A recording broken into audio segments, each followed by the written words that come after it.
नमस्कार दोस्तों, राधे राधे। महालक्ष्मी व्रत 16 दिनों तक रखा जाता है। इस अवधि के दौरान रोज माँ लक्ष्मी की विधि पूर्वक उपासना की जाती है। साथ ही जीवन में सुख शांति की प्राप्ति के लिए कामना की जाती है। इस व्रत के अंतिम दिन उद्यापन व्रत किया जाता है। मान्यता है कि उद्यापन न करने से साधक को शुभ फलों की प्राप्ति नहीं मिल पाती है। हर साल भाद्रपद माह के शुक्ल पक्ष की अष्टमी तिथि से महालक्ष्मी व्रत का शुभारंभ होता है। वहीं इसका समापन आश्विन माह के कृष्ण पक्ष की अष्टमी तिथि पर होता है। इस दौरान मां लक्ष्मी की विशेष पूजा अर्चना का विधान है। साथ ही सुख समृद्धि में वृद्धि के लिए व्रत किया जाता है। 16वें दिन महालक्ष्मी व्रत उद्यापन किया जाता है। श्री महालक्ष्मी व्रत उद्यापन का शुभ मुहूर्त। पंचांग के अनुसार आश्विन माह के कृष्ण पक्ष की अष्टमी तिथि शुरुआत 24 सितंबर को शाम 5:45 पर होगी। वहीं इस तिथि का समापन अगले दिन यानी 25 सितंबर को 4:44 पर होगा। महालक्ष्मी व्रत का उद्यापन 24 सितंबर को किया जाएगा। महालक्ष्मी व्रत के दिन उद्यापन की विधि। महालक्ष्मी व्रत के दिन ब्रह्म मुहूर्त में उठे और दिन की शुरुआत मां लक्ष्मी के ध्यान से करें। घर की अच्छे से साफ सफाई करें, स्नान करके साफ वस्त्र धारण करें। चौकी पर मां लक्ष्मी की प्रतिमा को विराजमान करके साथ ही पूजा स्थल पर सोने चांदी के सिक्के रखें। महालक्ष्मी व्रत की शुरुआत 16 गांठों वाले धागा बांधने का विधान है। इस धागे को महालक्ष्मी के व्रत के अंतिम दिन पूजा के दौरान अपने हाथ में बांध लें। जब देसी घी के 16 दीपक जलाएं और विधि पूर्वक मां लक्ष्मी की पूजा करें। व्रत के अगले दिन इस धागे को तिजोरी में रखें। मान्यता है कि इसके धन धान्य की कमी नहीं होती। पूजा में मां लक्ष्मी को चढ़ाएं ये चीजें। पूजा के दौरान इन बातों का विशेष ध्यान रखना चाहिए।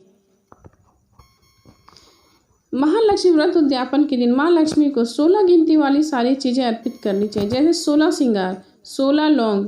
इसके अलावा आप मां लक्ष्मी को बतासा, मखाना, फूल और चावल अर्पित कर सकते हैं। इसके बाद मां लक्ष्मी को खीर, फल और मिठाई समेत आदि चीज़ों का भोग लगाएं। साथ ही सुख संपत्ति के लिए प्रार्थना करें।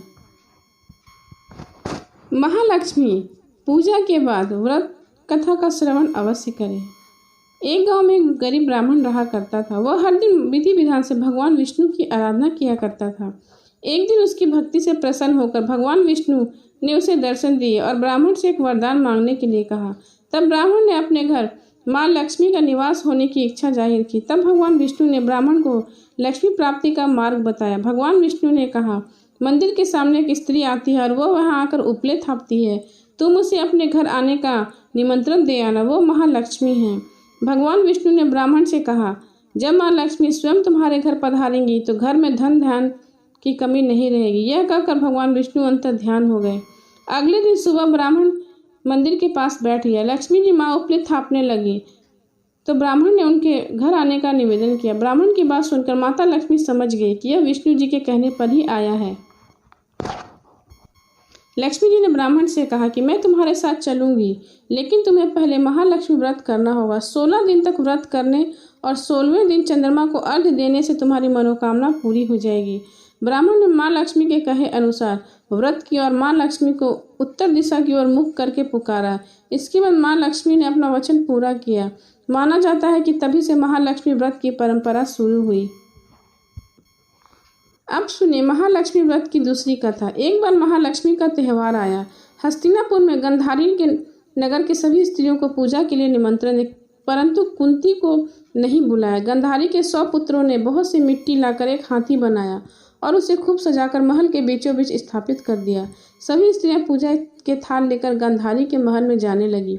इस पर कुंती बड़ी उदास हो गई। जब पांडव ने कारण पूछा तो उन्होंने बताया कि मैं किसकी पूजा करूं। अर्जुन ने कहा, माँ तुम पूजा की तैयारी करो, मैं तुम्हारे लिए जीवित हाथी लाता हूँ। इधर माँ कुंती ने नगर में ढिंडोरा पिटवा दिया और पूजा की विशाल तैयारी होने लगी। उधर अर्जुन ने बाण के द्वारा स्वर्ग से ऐरावत हाथी को बुला लिया। इधर सारे नगर में शोर मच गया कि कुंती के महल में स्वर्ग से इंद्र का ऐरावत हाथी पृथ्वी पर उतार कर पूजा जाएगा। समाचार को सुनकर नगर के सब नर नारी, बालक एवं वृद्ध की भीड़ एकत्रित होने लगी। उधर गंधारी के महल में हलचल मच गई। वह एकत्र सभी महिलाएं अपनी अपनी थालियां लेकर कुंती के महल की ओर जाने लगी। देखते ही देखते कुंती का सारा महल ठसाठस भर गया।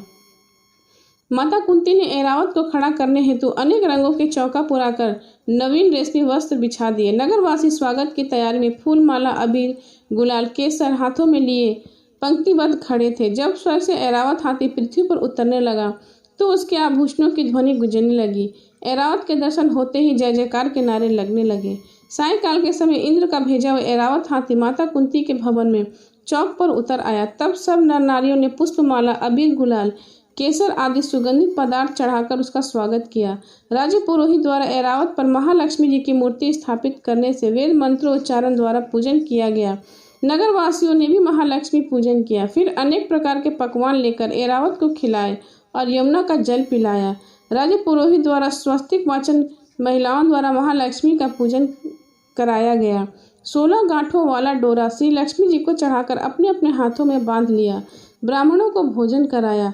दक्षिणा के रूप में स्वर्ण आभूषण, वस्त्र आदि दिया गया। तत्पश्चात महिलाओं ने मिलकर मधुर संगीत के साथ भजन कीर्तन की संपूर्ण रात्रि महालक्ष्मी का व्रत जागरण किया। दूसरे दिन प्रातः राज पुरोहित जी के द्वारा वेद मंत्र और उच्चारण के साथ जलाशय एवं श्री महालक्ष्मी जी की मूर्ति का विसर्जन किया गया और ऐरावत हाथी को सम्मान के साथ विदा करके इंद्रलोक भेज दिया गया।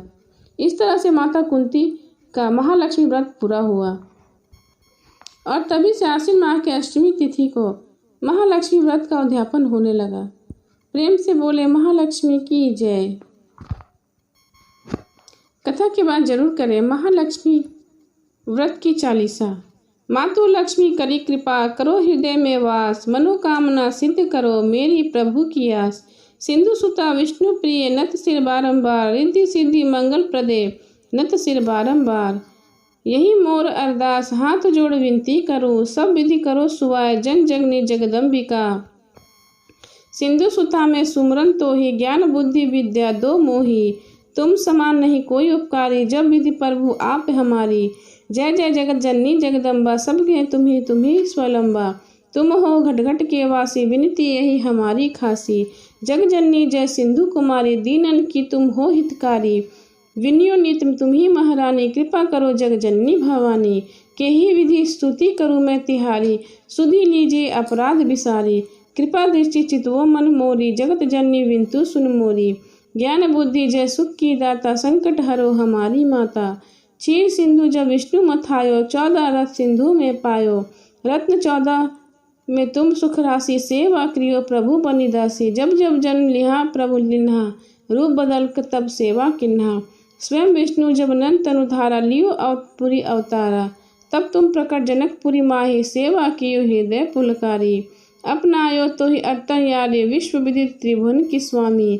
तुम सब प्रबल शक्ति नहीं आनी, कहता महिमा कहो बखानी। मन क्रम वचन करे सेवकाई, मन इच्छित वांछित फल पाई। तजी छल कपट की चतुराई, पूज ही विदित भांति मन लाई। और हाल में कहूँ बुझाई, जो यह पाठ करे मन लाई। ताको कोई कष्ट न कोई, इच्छित मन फल पावे सो पाए। त्राहि त्राहि जग दुख निवारणी, त्रिपुतिता भवन हारिणी।